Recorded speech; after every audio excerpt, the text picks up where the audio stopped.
So hello students, many of you have written to me and asked me to explain this ongoing agitation.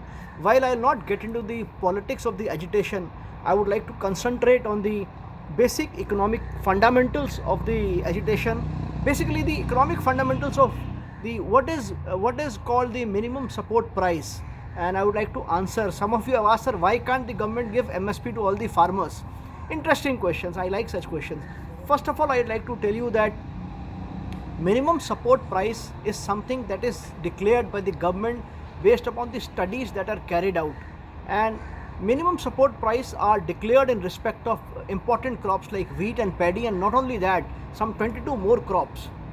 So if minimum support price is actually declared, then why is it not implemented? Why are farmers not happy about it?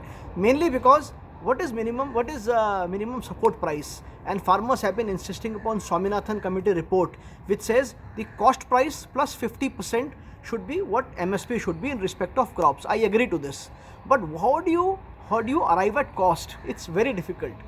So if you just take the cost of fertilizer, the cost of electricity, the cost of water charges, if any, and the cost of seeds and the cost of labor, you can arrive at the cost price very easily.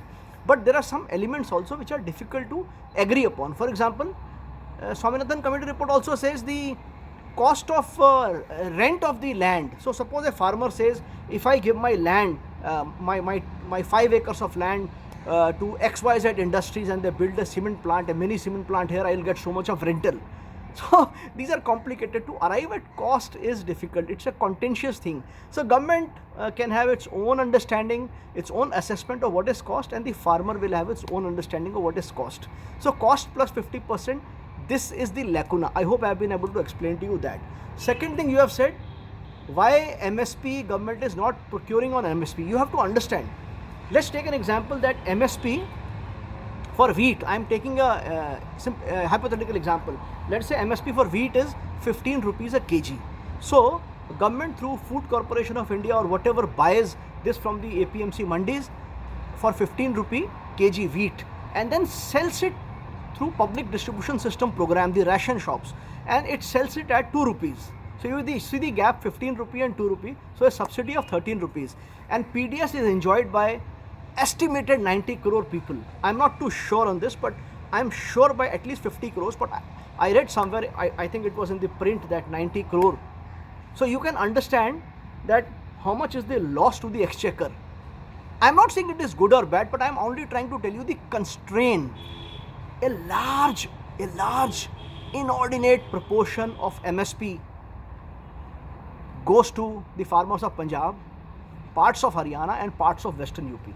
So that is why the agitation is very pronounced there. Rest of the country, this MSP does not go.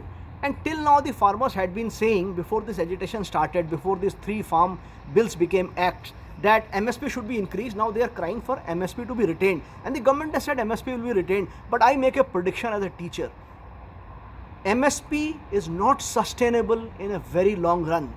Governments can declare MSP after MSP, but if there is no money, from where will the government procure crops? That is number one. Second question which people have asked is that then what is the way out?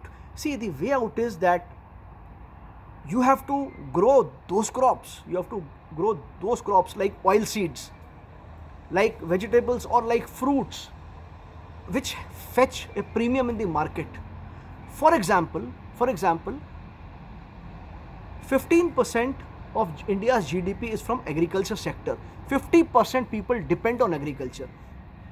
But 1/3 of agriculture income to household is from milk, by selling milk, the farming income. And there is no MSP on milk. So you understand? So it's not necessary that it's only with the MSP that kisan can stand on his own legs. See, I wish all my farmer brothers and sisters all the very best. But you see, wherever there is no MSP, there are no restrictions, kisans have benefited. Third thing, they have to break this vicious cycle of wheat and paddy, especially the farmers in Punjab. Wheat and paddy, especially paddy, is a water guzzling crop. So if the water table has gone down by more than 300 feet in Punjab, it's because of growing more of paddy. these crops can be shifted to the Indo-Gangetic belt. I'm not an agriculture expert, I don't know what would they grow. But another thing I want to tell you is, instead of 50% people depending upon agriculture, not more than 5%, 10% people should depend on agriculture.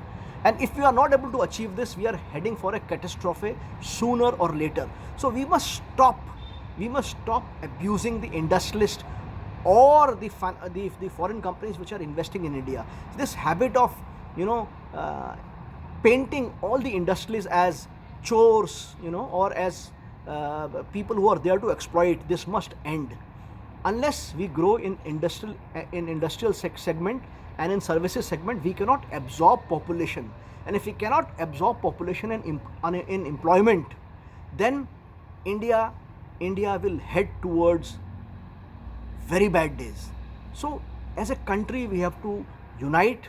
As a country, we have to support all the proactive measures which governments, whichever government is there, whether it is NDA government or UPA government or any prime minister, because at the heart of even politicians is the interest of our country. So I wish all the best to my farmer brothers and sisters. I urge them that they should ensure that their sons and daughters, if they are educated, they are not employed in the farming sector, but they are able to find employment outside the farming sector, and for that the other sectors have to grow. So we have to stop raising harangue against industrialists. We have to stop calling them names, and therein lies India's prosperity. Jai Jawan, Jai Kisan, Jai Hind.